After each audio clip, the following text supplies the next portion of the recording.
Hello YouTube, welcome Aidan Fox. Oui, je m'auto-accueille dans cette merveilleuse communauté. Merveilleuse, on la souhaite merveilleuse. Vous ne me connaissez pas, ou si. Pour ceux qui ne me connaissent pas, je suis écrivain de base et j'écris de la fantasy. Ok. Vous connaissez peut-être l'heroic fantasy. Si je vous dis Seigneur des Anneaux, Game of Thrones, ça vous parle? Ou pas du tout? Et ben voilà, moi c'est ça que j'écris. Donc mes livres de fantasy, qui sont géniaux, évidemment, des bangers, comme diraient certains de mes followers. Je fais des petites notes anglaises. Des fois je m'enflamme. Donc d'abord écrivain, mais je m'apprête cette année à distribuer mon univers sous plein d'autres formats. Ce sera encore plus génial. Alors, si vous n'avez pas lu mes livres, c'est impardonnable. Votre seule excuse est 1. Vous ne savez pas lire.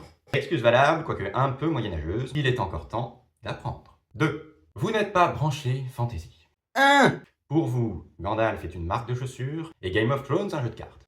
Excuse valable, mais vous manquez quelque chose. 3. Vous ne me connaissez pas. Maintenant c'est chose faite, circulez. 4. Vous avez vu mes livres en magasin. Vous avez aussi pu les voir sur le magasin qui s'appelle Amazon, en librairie, sur Ulule, ou que sais-je. Ils sont partout. Vous avez été happé par les couvertures, mais vous n'avez pas eu le temps de les lire. Vous avez dit, non, ce n'est pas pour moi. Pas aujourd'hui. Tu ne m'auras pas aujourd'hui, je suis en no-buy. Ou bien, c'est dans votre wishlist, mais ça attend. Encore pire, c'est en dessous de votre palle. La palle, pour les gros nerds du bouquin, P-A-L, c'est la pile à lire. C'est-à-dire tous les bouquins que vous avez à lire.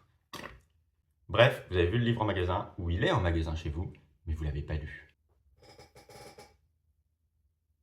Ah mais non, mais c'est pas possible! Ceci est une pile à lire.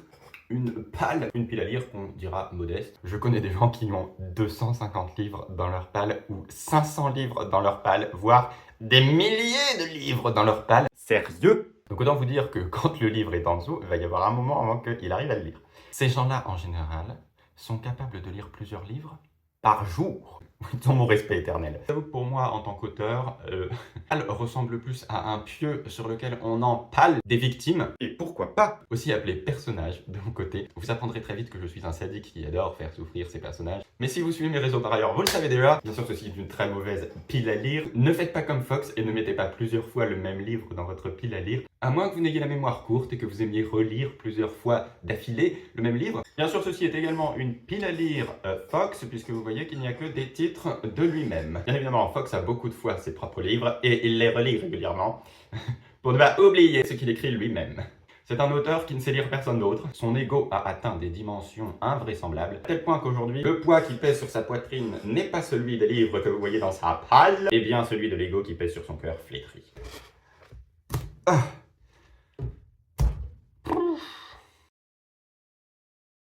Bon, maintenant que ça c'est dit, qu'est-ce qu'il écrit le monsieur? La fille... Non, c'est pas ça. Je recommence. Les murmures du char. Ah, la fille de l'eau, dégagez-moi ça. Première saga.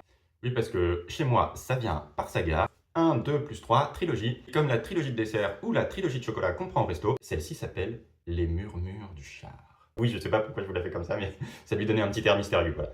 C'est une saga de fantasy épique où on suit une héroïne en quête de vengeance. Ça se passe dans un monde souterrain qui est éclairé par un grand cristal qui permet le développement, entre autres, de la vie, ainsi que d'un paquet de civilisations fascinantes, évidemment. Et donc nous suivons le parcours d'Asia, qui est une gladiatrice et aristocrate qui utilise sa double identité pour infiltrer certains réseaux occultes parce qu'elle cherche quelqu'un qui est le capitaine des Chevaliers Dragons, dont elle veut se venger. Et on ne sait pas pourquoi au début. Bien sûr, on va l'apprendre par la suite. Je suis sadique avec mes personnages, un peu moins avec mes lecteurs, quoique.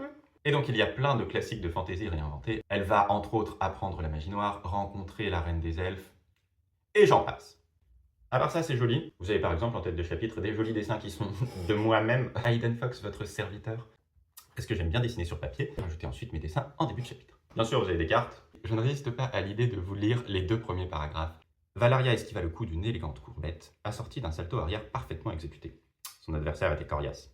Bâti comme une montagne et solide comme du granit, Priya Mempor n'en était pas moins d'une agilité déconcertante.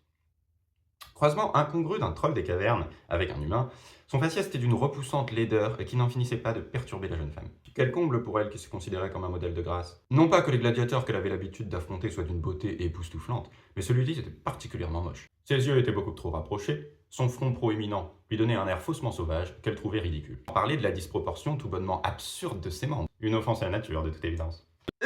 Blablabla. Bref, c'est super. Attends, il vient vraiment de balancer son livre là? Saga numéro 2, La fille de l'eau.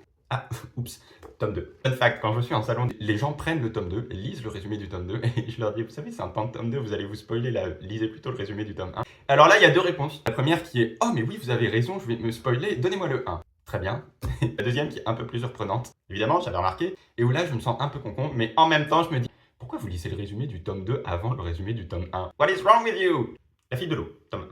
Le cœur du démon. Celui-ci est une duologie. J'ai fait une petite entorse au règlement. Celui-là ne pouvait pas se couper en 3, c'était en 2. Écoutez, c'est comme ça. Il y a également le Chant des Sables qui traîne quelque part, mais j'ai la flemme d'aller le récupérer. De toute façon, je ne vous parle pas de ces 3 autres sagas. Oh, mais pourquoi? Parce que je garde ça pour plus tard, voyons. Je ne peux quand même pas tout vous raconter dès la première vidéo. Et j'aime vraiment beaucoup qu'on me supplie en commentaire.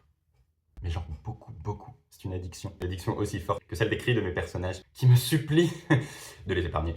Vous, c'est un peu plus cool, vous avez juste à supplier en commentaire. Eux, ils supplient pour leur vie. Alors, en savoir plus sur moi. Non, en savoir plus sur moi, non, c'est nul. C'est pourri. Non, faut faire autre chose. Attendez. C'est pas du tout ça que je voulais dire. Par pitié, Fox, raconte-nous ton histoire. Calmez-vous, vous êtes hystérique. Je suis né dans une famille aisée, dans un carcan qui m'a obligé à faire certains choix. Mon parcours de vie a été tracé malgré moi. Et pris d'un élan de liberté, j'ai décidé de m'enfuir. Pour aller où? Je ne savais pas. Dans un dessin? Dans un livre? Dans un jeu? Ma vie ensuite a été une succession de misères. Caniveau, maladie, j'ai perdu un bras, une jambe, je suis devenu aveugle. Oups! Attendez, j'ai confondu, c'est l'histoire de mon futur personnage principal. Si vous voulez que je vous raconte ma vie, suppliez-moi en commentaire, puisque vous savez que j'adore ça maintenant. La seule chose que je peux vous dire, c'est que quand j'étais jeune, je voulais par-dessus tout être un elfe, parce que les elfes, ils sont beaux, ils sont stylés, ils ont la classe. Et que arrivé à l'âge adulte, oui parce que ça ne se voit pas, mais je suis un adulte, désormais, je suis plutôt convaincu que ce qui serait vraiment bien, ce serait d'être un nain. T'aimes bien la bonne bouffe? T'aimes bien la bonne boisson? Le gros bide, la grosse barbe, les gros pieds, peut-être un peu moins. Franchement, tu respires un peu plus la joie de vivre. Vous savez, qui sont coincés comme ça, là. On dirait des pingouins. Comme tous ces gens que j'ai au boulot, là, qui mettent des costards cravates. Pingouins. C'est des elfes. Des cadres elfes. Bon, bref, allez, hop. J'ai décidé de me mettre à YouTube parce que, après du Instagram et du TikTok en folie, j'avais envie de faire un petit peu de vidéo.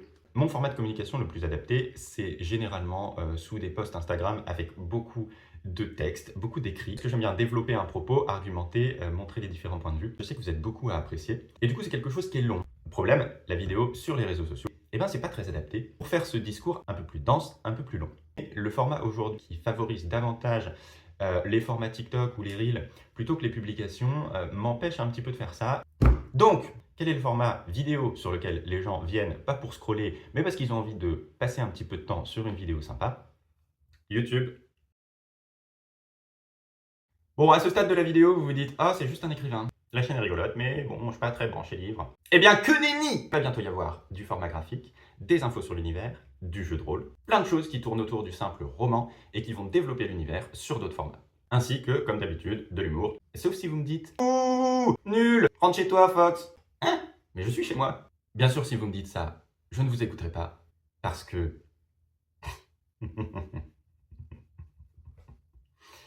Voilà. Sur cette chaîne, bien sûr, on va parler de mon univers, mais j'ai aussi envie de parler de plein d'autres choses. Et notamment de quelque chose qui me tient à cœur depuis longtemps, c'est de parler de world building sur tous les univers de pop culture qu'on connaît, du Warcraft, du Final Fantasy, du Warhammer, du Donjons et Dragons, et j'en passe. Autant d'univers avec des constructions géniales. Je pense que je connais tous les wikis d'univers absolument par cœur. Et où du coup, j'aimerais vous parler un peu de cohérence, de ce que je trouve bien, de ce que je trouve pas bien, de la manière dont ça a évolué, des impacts du business qui ont justement fait évoluer les scénarios et la construction du world building en général, parfois dans le bon sens, parfois dans le mauvais sens. Ce que je trouve dans ces univers qui est une réussite, ce que je trouve un peu dommage, ce sont des univers transmédia. Donc on va beaucoup parler de jeux vidéo parce qu'ils sont beaucoup supportés par des MMORPG, mais ils se diffusent sur plein d'autres contenus. Et comme vous l'avez compris, moi c'est ce que j'aime faire également, et c'est ce que j'aimerais développer cette année. En tout cas, ces univers-là sont des modèles pour moi, des inspirations, et j'ai vraiment envie de vous en parler. Je sais que vous les connaissez aussi. Donc restez dans le coin, je pense que les prochaines vidéos, on va parler de ça. Voilà, donc ça va être dense. Du coup, si j'ai un conseil, c'est de t'abonner. Même si t'aimes pas trop les livres, même si t'es pas très branché fantasy, abonne-toi juste parce que tu vas te marrer. Ça va être drôle. Si tu fais ça, tu intègres la Fox Family. Et ça, c'est canon.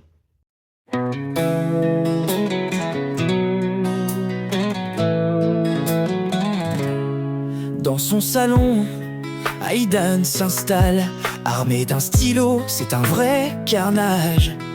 Un héros, oh tiens, pourquoi pas? Mais il vivra pas longtemps, c'est sûr, crois-moi.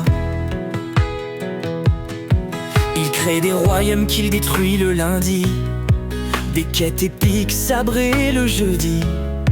Ces personnages, des marionnettes, qu'il découpe gaiement pour écrire ses recettes. Aidan Fox, l'écrivain barbare, chef étoilé, des tragédies bizarres. Il invente des mondes pour mieux les tuer, et ses lecteurs pleurent, mais ils en redemandent, tu sais.